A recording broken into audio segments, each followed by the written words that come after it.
Students, I am Monica Gupta from ME International School, Nayagaon, Kota. Today we are going to start your chapter number 11 in science, which is weather, air and water. So let's start.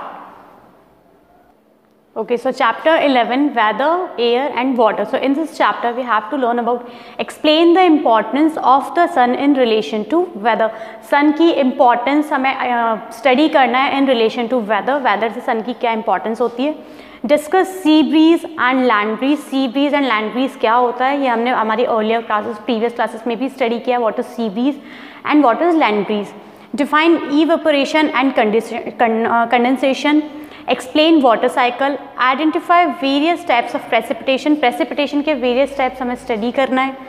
Describes the steps involve in water purification. Water purification के steps को describe करना है. Explain the importance of conserving water. Water conserving के steps को explain करना है. Okay, has it not happened that when you were going to school in the morning the sun was shining brightly and while returning home you found that it has become dark and cloudy. ऐसा होता है कि जब आप सुबह सुबह early morning school आते हैं तो क्या होता है, सन बहुत ब्राइटली शाइन करता है. क्या करता है, सन वेरी ब्राइटली शाइन करता है. और जब डे टाइम में आप स्कूल से आपकी छुट्टी होती है, वापस रिटर्न बैक करते हैं टू योर होम, तो क्या होता है, you found that the sun becomes dark and cloudy. अगर इवनिंग टाइम हो जाता है 3 or 4 o'clock हो जाता है तो इवनिंग में डार्क और क्लाउडी होने लग जाते हैं. How did the weather change so suddenly. Weather इतना सडनली कैसे चेंज हो जाता है. Weather can change from day to day and hour to hour. Weather क्या होता है, डे टू डे, हर दिन बदलता है, हर घंटे बदलता है. From hour to hour and day to day weather can change. It also changes over the years as per the seasons. Seasons के according भी it also changes over the years as per the seasons. Seasons के according भी weather change होता है. Sun and weather. Every season has its own weather. देखो हर season का अलग अलग अपना अपना वेदर होता है. Winter season, summer season, autumn season, spring season. The weather conditions depend on the factors such as temperature. Weather किस पे डिपेंड करता है, टेम्परेचर पे. अगर टेम्परेचर बहुत हाई है तो वेदर कैसा होता है, हॉट एंड ह्यूमिड वेदर होता है. और टेम्परेचर लो है तो कोल्ड वेदर होता है. The sun causes the change in the weather condition. The sun causes the change in the weather condition. Weather condition में कौन से changes कौन लाता है, sun causes the changes. The temperature of the earth depends upon its position with respect to the sun. The temperature of the earth depends upon the sun. sun की position के ऊपर depend होता है earth का temperature. earth का temperature fluctuate होता है. क्यों होता है, because of the position of the sun. You may have noticed that the weather at noon is comparatively hotter than the weather in the morning and evening. आपने notice किया होगा of course कि noon time पे weather या temperature बहुत high रहता है as compared to evening और morning. At noon, the sun rays fall directly on the earth. This heats up the earth. Thus, it becomes hot at noon. देखो नून time में क्या होता है, at noon the sun rays fall directly on the earth. Sun की जो sun rays होती है, sunlight होती है, वो डायरेक्टली अर्थ पे फॉल करती है. डेट्स वाई नून टाइम क्या होता है, हॉटर होता है, हीट्स अप करता है अर्थ को. Thus it becomes hot at noon. In the morning and evening the sun rays do not fall directly on the earth. और morning और evening में जो hotter climate नहीं होता वो इसलिए क्योंकि morning और evening में sun rays directly नहीं आती, directly fall नहीं करती on the earth. They travel a longer distance to reach the earth and falls in slanting direction on the surface of the earth. They travel a longer distance to reach the earth. sun rays को sun से earth पे travel करने के लिए बहुत long distance cover करना पड़ता है.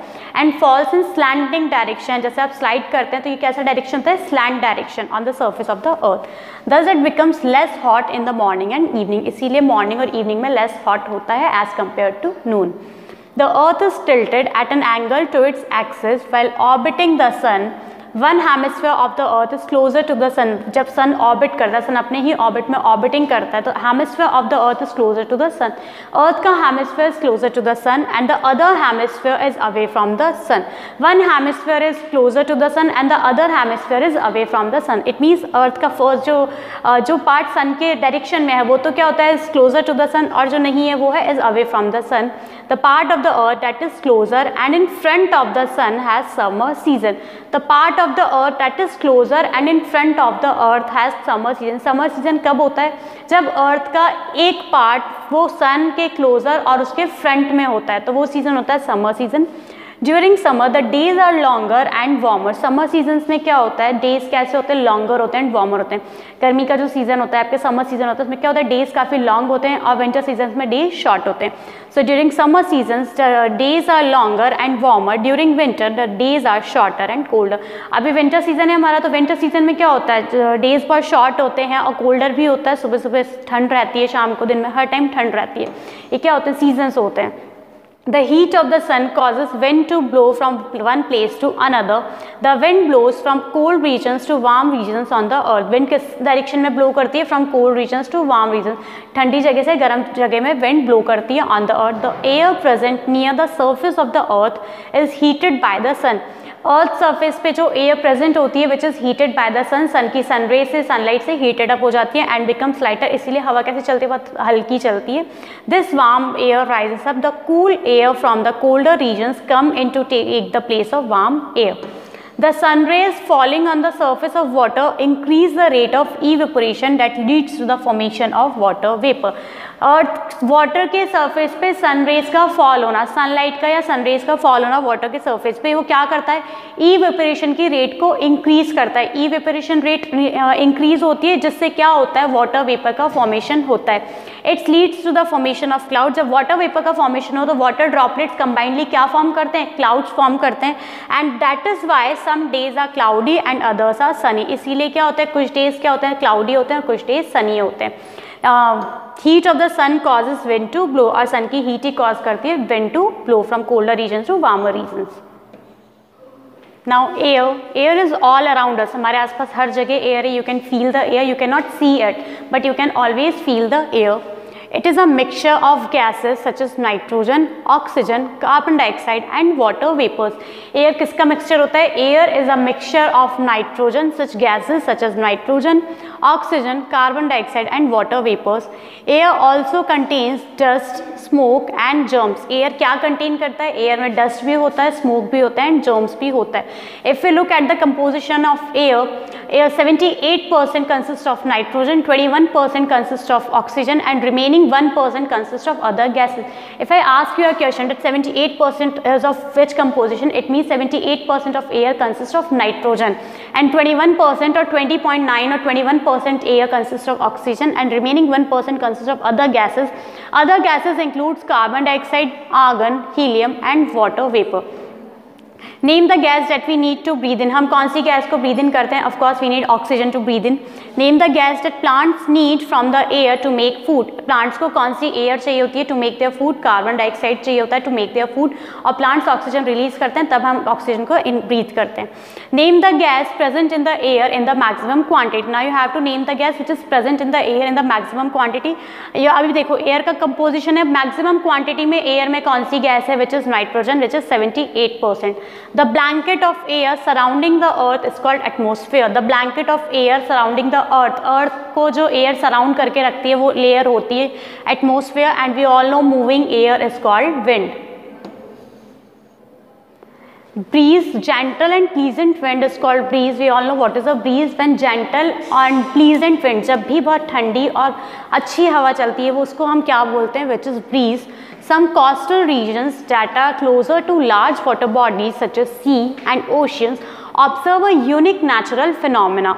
कुछ coastal regions and which is closer to large water bodies such as sea and ocean observe a unique natural. So in these regions, air blows in one direction during the day and in opposite direction during the night. जो coastal regions होते हैं वहाँ पे क्या होता है, air blows in one direction during the day. During the day में एक ही direction में blow करती है air और night time में opposite direction में blow करती है. These are actually two different kinds of breeze. There are usually two different kinds of breeze. First is sea breeze and the second one is land breeze. This happens due to the difference in the rate of heating up and cooling down of land and water. देखो air क्यों blow करती है different direction में? It happens due to the difference in the rate of heating up. Heating up की rate में difference होना and cooling down of land and water. Actually the heating up and the cooling down of land is faster than water. Heating up land जो होता है वो जल्दी ही गर्म हो जाता है और जल्दी ही कूल डाउन हो जाता है. Is faster than water as compare to water.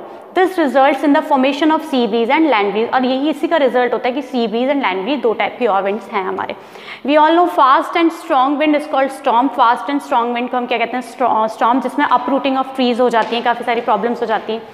Sea breeze during the day the sun heats the surface of land and water.